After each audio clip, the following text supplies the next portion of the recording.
The show of force was designed to be overwhelming and impossible to ignore. Kayla selected the largest remaining human city, still populated a sprawling metropolis called New York, that sat on the eastern coast of a continent the humans called North. America intelligence reports indicated that resistance cells operated from within the city, coordinating attacks across the entire region. Kayla planned to make an example. She would send Ember and Frost along with 12 other dragons from her fleet to fly over the city in formation.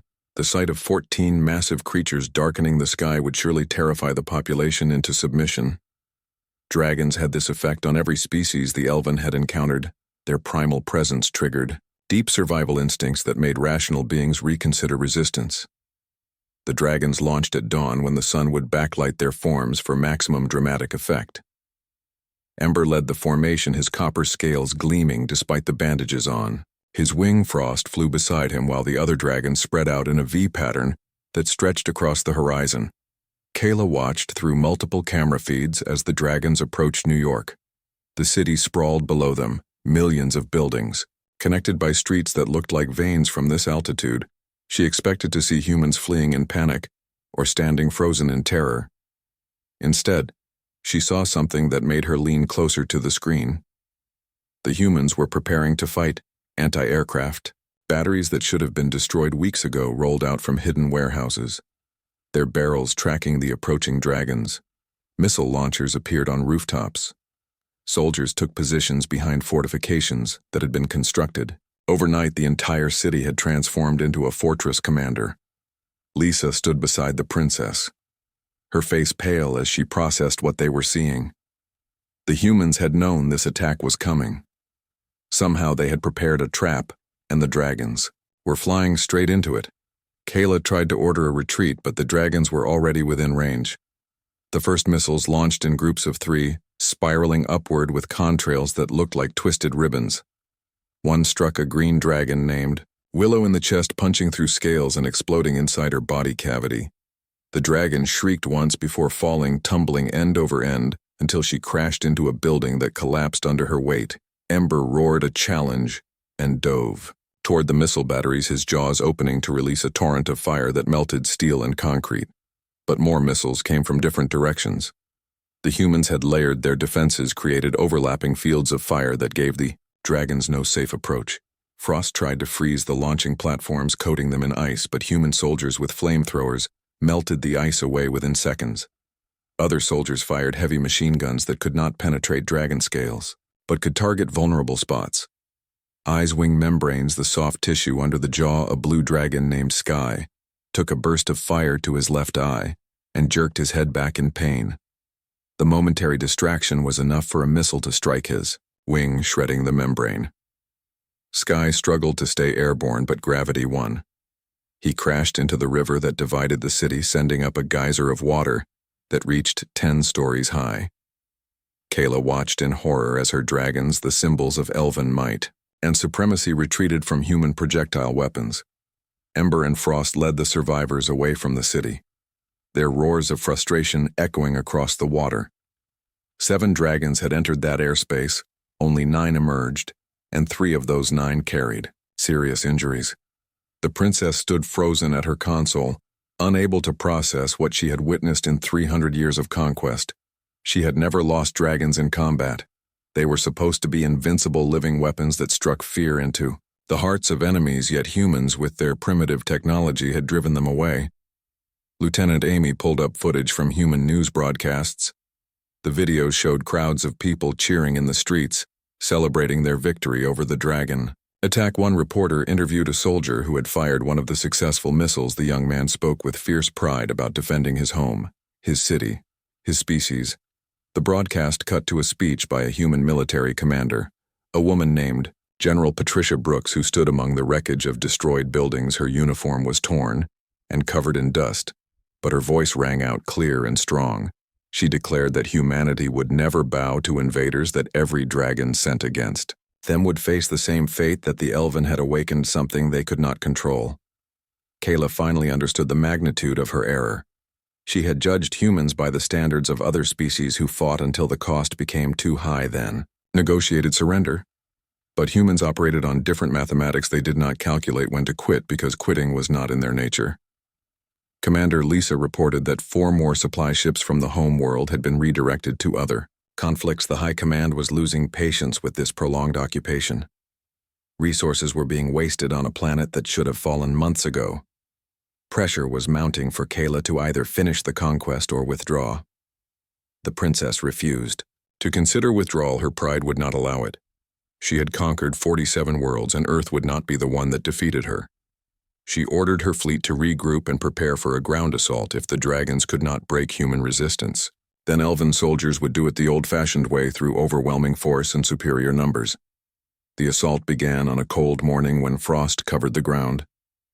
10,000 elven soldiers equipped with plasma rifles, energy shields, and combat armor advanced on positions held by human resistance forces. The target was a fortified area in the mountains, where intelligence suggested a major command center operated. Kayla commanded the operation personally from her flagship, determined to prove that elven discipline and technology would prevail. The first hour went well. Elven forces moved through defensive perimeters with practiced efficiency. Their shields absorbed small arms fire while their weapons carved through human fortifications. Soldiers advanced in tight formations, supporting each other with overlapping fields of fire. It was textbook military doctrine, executed by troops who had trained for centuries. Then the ground exploded. The humans had mined the entire approach, burying charges connected to remote detonators. The explosions tore through elven ranks. Shields designed to stop energy weapons and projectiles offered no protection against shockwaves that traveled through the earth. Soldiers were thrown into the air, their armor crushed by concussive force. The survivors regrouped but now faced a new threat. Human snipers firing from concealed positions in the surrounding hills. The shots came from impossible distances beyond what elven intelligence had believed human weapons could achieve, but these were not standard military rifles. They were custom-built by humans who had spent months studying elven armor, finding the weak points. One by one, officers fell targeted by shooters. They could not see, could not locate, could not return fire against. Lieutenant Amy took a round through her throat. The projectile punching through the gap between helmet and chest plate. She died before medics could reach her. Her dragon. Thorn shrieked in anguish and flew at the hills, only to be driven back by missiles. Kayla watched the casualty reports climb. 50 soldiers lost, then 100, then 200. The assault that was supposed to demonstrate elven superiority had become a massacre. Her forces were pinned down, unable to advance, unable to retreat safely. The humans had prepared the battlefield, turned it into a killing ground. She ordered a withdrawal. Plasma fire provided cover as the surviving soldiers pulled back, carrying their wounded and leaving their dead behind. Human forces did not pursue. They simply let the elven retreat, then vanished back into their tunnels and hiding places. By the time reinforcements arrived, the battlefield was empty except for the bodies. Commander Lisa found the princess in her quarters, staring at a star map that showed the extent of the elven empire. Thousands of worlds marked in blue, representing centuries of conquest, and one small planet marked in red, representing the world that would not fall. The commander spoke carefully, choosing words that would not sound like criticism. She suggested that perhaps Earth was different, that perhaps some species were not meant to be conquered, that the cost of continuing this occupation might exceed any possible benefit. Kayla heard the wisdom in these words, but her pride screamed against them. She had built her reputation on conquest, on bringing new worlds into the empire, on never accepting defeat. To withdraw now would mean admitting that humans were somehow superior to elves, that their primitive weapons and stubborn refusal to surrender was more powerful than 300 years of military experience. The princess made a choice that sealed her fate. She decided to escalate. Orders went out to all ships: prepare for orbital bombardment of civilian population centers. If humans would not surrender through military defeat, then they would surrender to save their families, their children, their future. The Elven Empire had used this tactic before, on worlds where resistance proved stubborn. It always worked because every species valued survival above pride. Kayla selected 3 cities as targets, places with large populations that were far from military installations. The bombardment would kill millions and force human leaders to finally accept reality. She gave the order with a heavy heart but convinced it was necessary to end this war. Princess Kayla stood on the observation deck of her massive warship, staring down at the blue and green planet that hung in space, like a jewel waiting to be claimed. Her reflection gazed back at her from the transparent steel, elegant pointed ears, rising from silver hair that cascaded down her back in waves. Her violet eyes held the confidence of someone who had never known defeat in 300 years of conquest. Behind her, the twin dragons Ember and Frost rested on their perches. Ember, scales glowed like molten copper, his eyes burning with an inner fire that could incinerate entire city blocks. Frost possessed scales of pale blue, almost white, with breath that could freeze soldiers where they stood. The dragons were more than weapons, they were companions bonded to Kayla since they hatched from eggs placed in her nursery centuries ago. The bridge bustled with activity as elven officers prepared for the invasion. Commander Lisa moved between stations, checking readiness. Reports her own dragon, a smaller green creature named Thorn, perched on her shoulder. The Elven Empire had perfected the art of conquest over thousands of years. Study the target, identify weaknesses, strike hard, and wait for surrender. Earth appeared to be no different than the 47 worlds Kayla had already added to the Empire. Preliminary scans showed a fractured civilization divided into competing nations. With different languages, customs, and governments, they fought among themselves. Constantly a sure sign of weakness, the humans possessed nuclear weapons. But their space travel capabilities were primitive, barely reaching their own moon. Kayla pressed a button on her console, and the tactical display activated holographic projections, showed Earth major population centers in glowing dots connected by lines of commerce and communication. Her fleet of 30 warships could disable those networks within hours, leaving humanity blind and confused. Lieutenant Amy approached with a data tablet containing final intelligence reports. The humans had approximately 8 billion individuals scattered across 7 continents. Their militaries numbered in the tens of millions, but were equipped with projectile weapons that seemed laughably outdated compared to plasma rifles and energy shields. The princess studied the reports with growing satisfaction. This would be an easy conquest, perhaps completed in days, rather than weeks. Her superiors back home had questioned the value of invading Earth. But Kayla saw potential. The planet possessed rare minerals needed for starship construction, and its location offered a strategic position for future expansion into this spiral arm of the galaxy. She gave the order to begin. Fleet descended through Earth atmosphere like falling stars, weapons powered up, and shields glowing with protective energy. The first targets were military installations, the places where humans kept their most dangerous weapons. Satellite tracking, stations, missile silos, naval bases, and command centers. Ember and Frost launched from the hangar bay, their massive wings catching thermal currents as they soared ahead of the warships. Kayla watched through the video feed as her dragons approached. A human military base somewhere in a region called Nevada. The structures below looked small and vulnerable. Then the humans opened fire tracer rounds, lit up the sky like angry fireflies.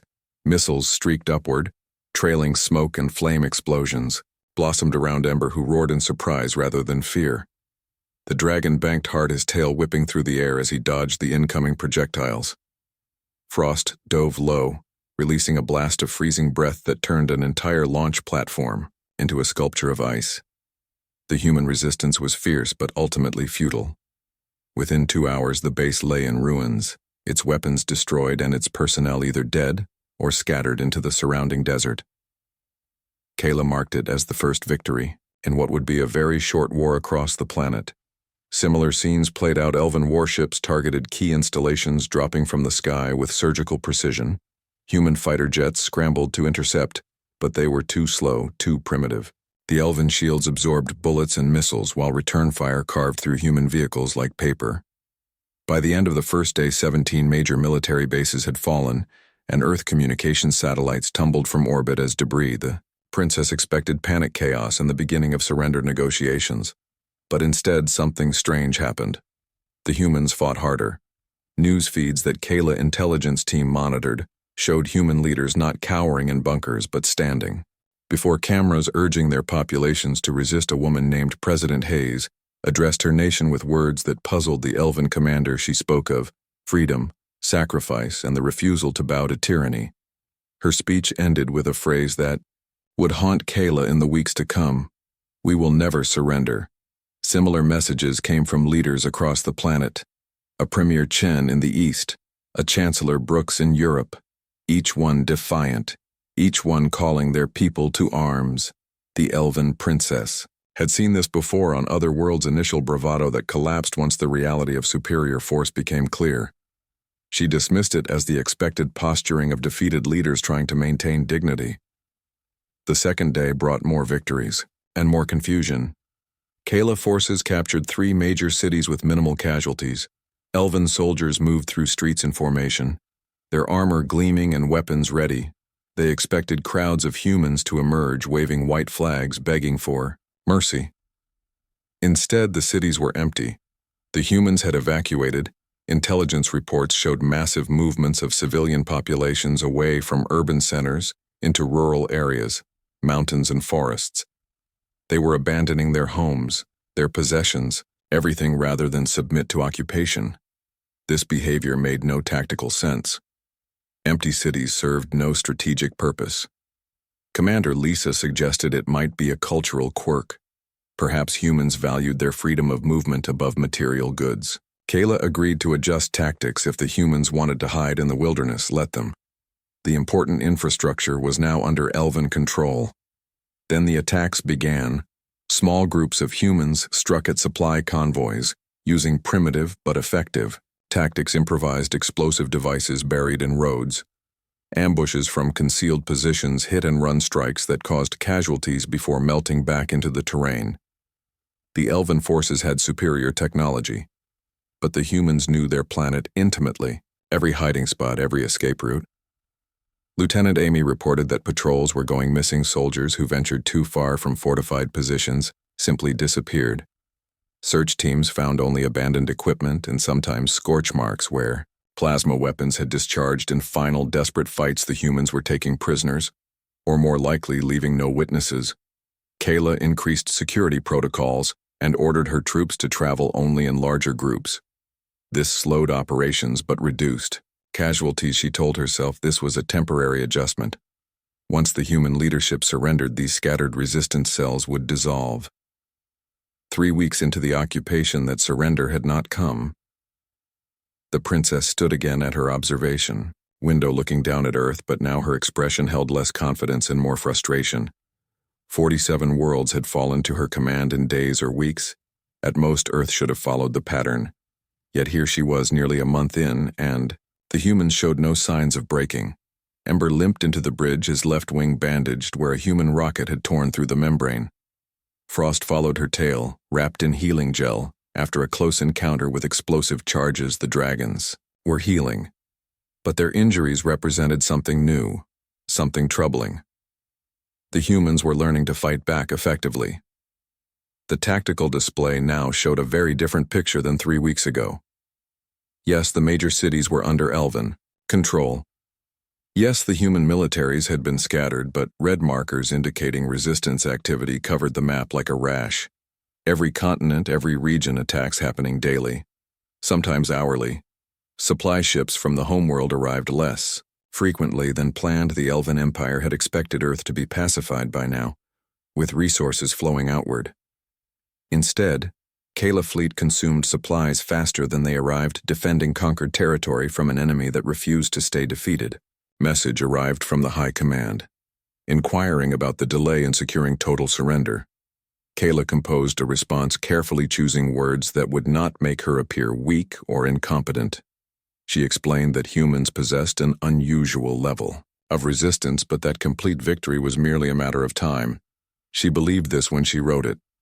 The princess ordered a new strategy rather than waiting for surrender. She would make the cost of resistance so high that humans would have no choice. Her warships began targeting infrastructure, not just military, but civilian power plants, water treatment facilities, transportation hubs. If the humans wanted to fight from the wilderness, they would do so without the comforts of modern civilization. The bombardment lasted 3 days. Cities went dark as power grids failed, water stopped flowing from taps, supply chains collapsed. leaving store shelves empty. Kayla watched the destruction through satellite feeds and waited for the breaking point. Surely, now the humans would see the futility of resistance. Instead, reports came in of humans adapting. They dug wells for water. They burned wood for heat. They grew food in hidden gardens. They created messenger networks to replace destroyed communications. The elven soldiers occupying urban areas found themselves surrounded by a population that was increasingly hostile and increasingly desperate. Commander Lisa brought troubling news from the converted satellite slammed into the flagship shields with enough force to rock the entire vessel. Alarms shrieked as systems overloaded and power fluctuated throughout the ship. Kayla was thrown against her command console, bruising her ribs, while crew members scrambled to stabilize failing systems. Ember and Frost roared from their perches, sensing their mistress' distress. The dragons clawed at the deck plating, wanting to attack, but there was no enemy to fight, just the aftermath of a kinetic strike that had nearly breached the hull. Damage reports flooded in from all sections. 3 ships destroyed outright, 5 more with critical damage to engines or weapon systems. And worst of all, the humans had demonstrated a capability that elven intelligence had missed. They could reach orbit with weapons not consistently, but enough to threaten the fleet. Kayla pulled herself upright, tasting blood from where she had bitten her tongue. The orbital bombardment plan was now impossible. Her ships needed to move to higher orbits out of range of these improvised weapons, but that would reduce the accuracy of their own weapons and increase response time if human forces attacked elven ground positions. She had been outmaneuvered, Commander. Lisa appeared on a video feed from one of the surviving ships. Her face was covered in soot, and a cut above her eye bled freely, but she was alive. Her voice crackled through damaged communications as she reported casualty numbers: 2,000 elven personnel dead or missing from the destroyed ships. Dragons wounded morale at its lowest point in the entire campaign. The princess knew she had to make a decision, but every option led to failure. Continue the assault and lose more ships and soldiers. Withdraw and admit defeat to the High Command. Return home in disgrace, having failed at the one thing she had always succeeded at. Before she could speak, a new alert sounded. Human forces were launching a coordinated attack on all occupied cities. Simultaneously, resistance cells that had been hiding emerged in force, hitting elven positions from multiple directions at once. It was a calculated risk. The humans were using the chaos from the orbital strike to seize momentum. In New York, human fighters equipped with captured elven plasma rifles stormed a command center, overwhelming the guards through sheer numbers and ferocity. They moved through corridors with a fury that shocked the defending soldiers, who had never faced enemies willing to sacrifice themselves to achieve objectives. In London, resistance members detonated explosives beneath an elven supply depot, causing a chain reaction that destroyed 3 city blocks and eliminated an entire battalion. In Tokyo, human soldiers used the underground transit system to move unseen, emerging behind elven lines and creating havoc. Kayla watched through multiple feeds as her carefully constructed occupation crumbled.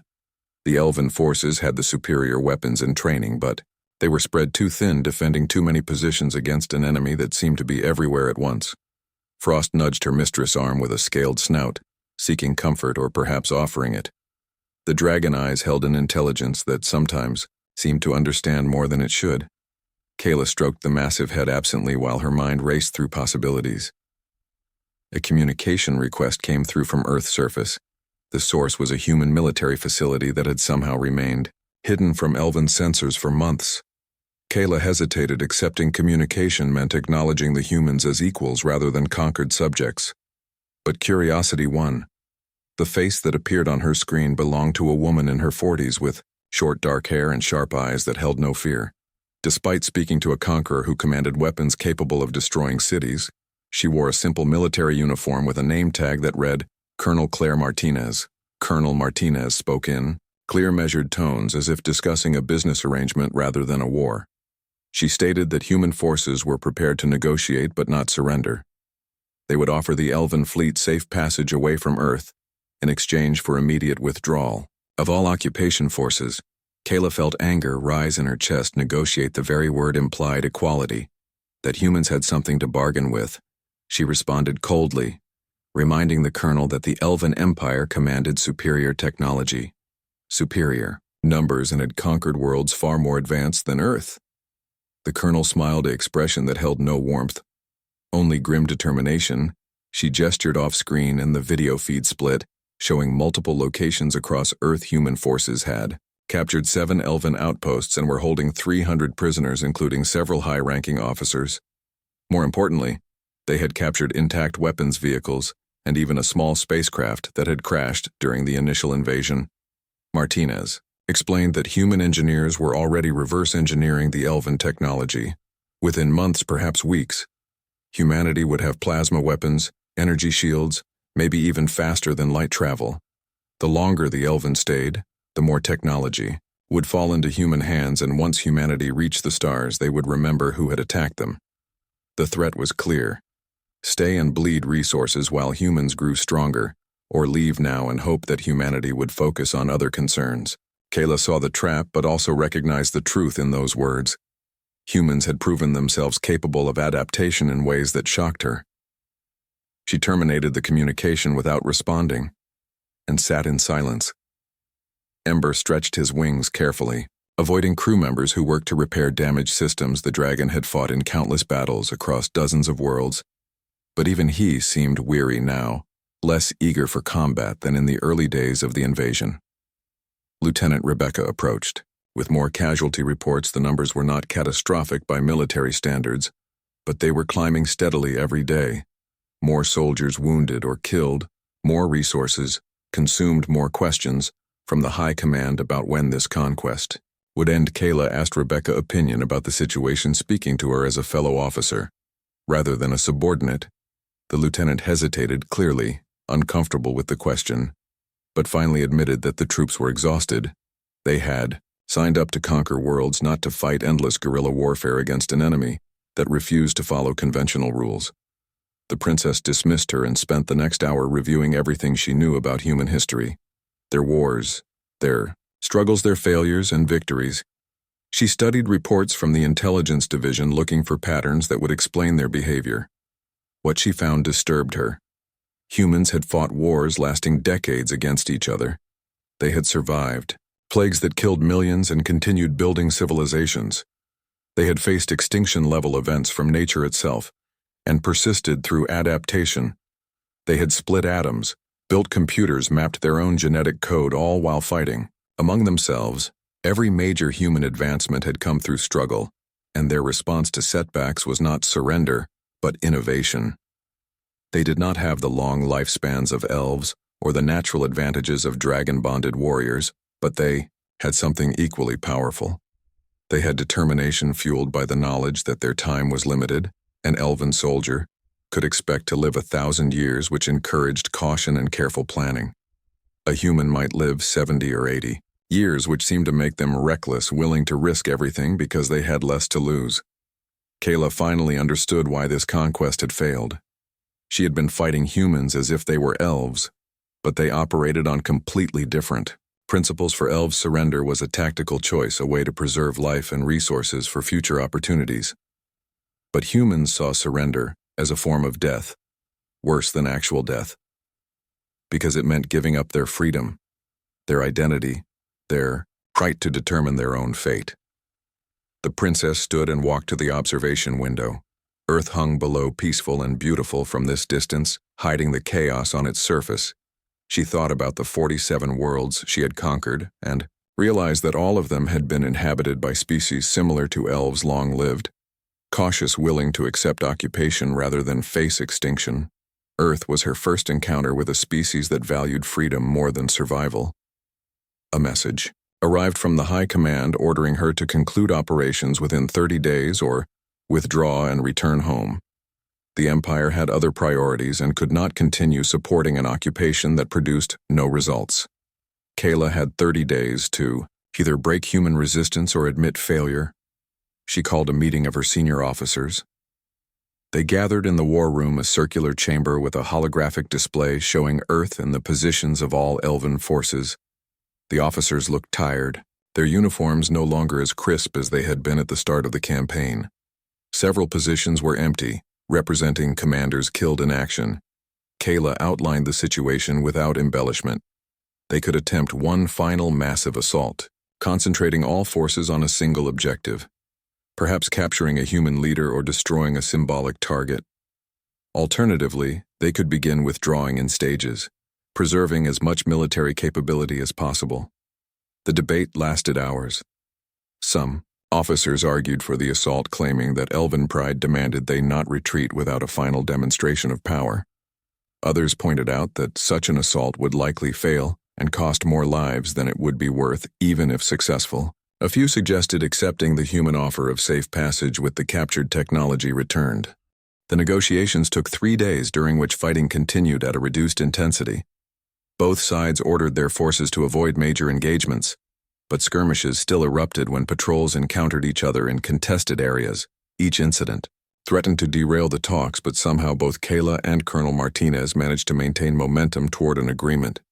The terms were straightforward enough on the surface. All Elven forces would withdraw from Earth within 2 weeks captured. Elven soldiers would be returned unharmed, and humans would cease attacks on retreating forces in exchange. Humans would agree to limit their expansion beyond their solar system for 50 Earth years, giving the Elven Empire time to fortify their borders. The controversial part was the documentation requirement. Both sides would contribute footage records and testimonies to create a comprehensive account of the occupation. This record would be distributed to military academies, research institutions, and civilian populations, showing exactly what had happened when the Elven Empire tried to conquer humanity. Kayla knew this would end her career as a conqueror. No Elven commander would want to be associated with the princess who failed to defeat a primitive species. Her 47 previous victories would be overshadowed by this single defeat. But the alternative was worse: continuing a war that could not be won, and losing more soldiers, more ships, more dragons. She signed the agreement using her personal seal, which bound her honor and reputation to its terms.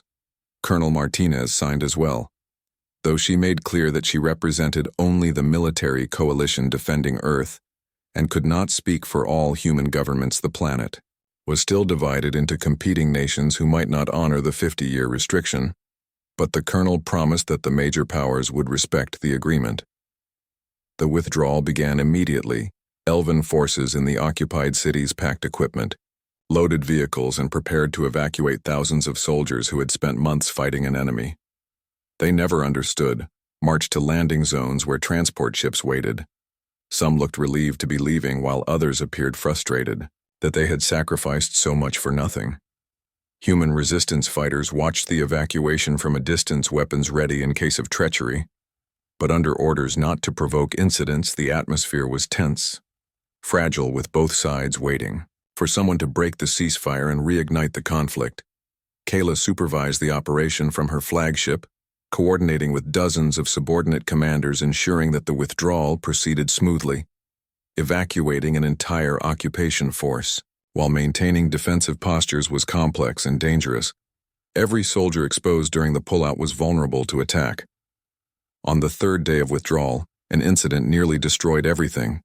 A group of Elven soldiers on patrol encountered human fighters in a ruined section of New York. Words were exchanged, accusations made about who had the right to be in that area. The situation escalated quickly, with weapons raised on both sides. One trigger pull away from renewed warfare. Lieutenant Rebecca was commanding the Elven patrol. She faced a human leader, whose name tag identified him as Captain Rodriguez. Both had lost friends in this war. Both carried anger and grief that wanted an outlet. The moment stretched into seconds, then, minute. Rebecca lowered her weapon first.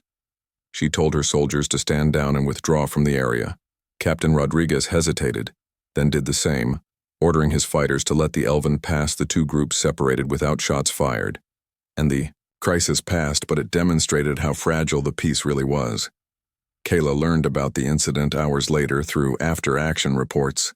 She sent a personal commendation to Rebecca, recognizing the difficult choice the lieutenant had made, choosing de-escalation over pride was not natural for Elven warriors trained to never show weakness. But it had been the right decision. As the evacuation continued, Kayla spent time reviewing the footage that would become part of the historical record. Teams from both sides were compiling video interviews, battle reports, and analysis, creating a comprehensive document that would hopefully prevent future conflicts. The footage was difficult to watch. She saw Elven soldiers laughing during the initial invasion, confident in their superiority. Treating the campaign as a routine exercise, then she saw those same soldiers weeks later, exhausted, scared, jumping at shadows. She saw dragons, magnificent and powerful, driven away by human weapons. She saw human fighters, using captured elven gear, turning the Empire technology against its creators. One interview particularly struck her. It featured a young human soldier named Private Kelly, who had been captured during the mountain ambush, then released when human forces overran the elven detention facility. Kelly described her captors as professional, even respectful, but noted that they seemed confused by human resistance. The private said that her elven guards had repeatedly asked why humans did not surrender. When facing overwhelming odds, they seemed genuinely puzzled that humans would choose death over submission. Kelly explained to them what Kayla was only now beginning to understand, that for humans, freedom was not just important, it was essential to their identity. Being human meant having the right to choose, even if those choices led to hardship or death. Surrender meant giving up that right, becoming something less than human. And that was unacceptable, no matter the cost. Kayla watched this interview 3 times, trying to fully grasp the concept. Elven culture valued community duty and the collective survival of the species. Individual desires were subordinated to the needs of the Empire. This had made the elves successful conquerors, but it also limited their understanding of species who valued individualism above collective safety. Commander Lisa found the princess in her quarters and reported that evacuation was 70% complete with no major incidents beyond the patrol. Confrontation losses during the withdrawal were minimal. Just a few soldiers injured in accidents during equipment loading. The commander sat without being invited, a familiarity that would have been inappropriate under normal circumstances. But these were not normal circumstances. She asked Kayla what the princess would do after returning home, whether the High Command would hold her responsible for the failed conquest. Kayla admitted she did not know the political consequences would depend on how the High Command chose to interpret the events. If they saw the withdrawal as pragmatic recognition of an unwinnable situation, she might face only mild censure. If they viewed it as a failure of command, she could lose her rank, her ships, perhaps even her bond with Ember and Frost. The thought of losing her dragons caused physical pain. The bond between Elven and Dragon was deep, fundamental to identity. Having that severed would be like losing part of herself. But she had made her choice and would accept the consequences. Lisa asked a different question: had the princess learned anything from this experience that would change how she approached future conflicts? Kayla considered this carefully before answering yes. She had learned that military superiority was not always enough, that some species could not be conquered because their psychology made submission impossible. She had also learned humility, a lesson that came hard to someone who had experienced 3 centuries of unbroken success. The Elven Empire was powerful, but not invincible, and there were forces in the universe that could not be defeated through strength alone. On the 8th day of withdrawal, Colonel Martinez requested a meeting. They met in neutral territory, a cleared area between human and elven lines. Both arrived with small security details, and both made a point of leaving their weapons with their guards. The meeting was brief, neither leader comfortable with extended diplomacy.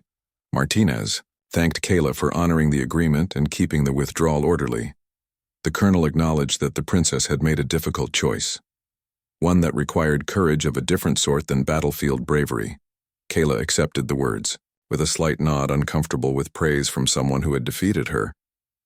The colonel then said something unexpected. She noted that while humans had won this war through resistance and refusal to surrender, they had also paid a terrible price. Millions dead, cities in ruins, an entire generation traumatized by war.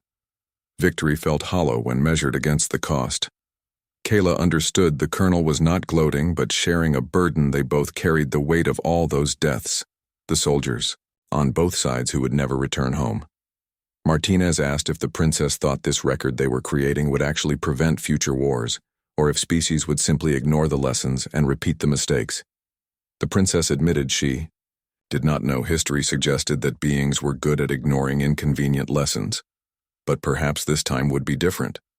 Perhaps the documentation would be graphic enough, comprehensive enough that future commanders would hesitate before attacking humanity. They parted with formal courtesies. Nothing warm but respectful in acknowledgement that they had both done their duty as they understood it. By the 12th day, evacuation was 90% complete. Only a few outposts remained, occupied holding positions that secured the final withdrawal routes. Kayla ordered her ships to begin moving to higher orbits, preparing for the jump to faster-than-light travel that would take them away from Earth.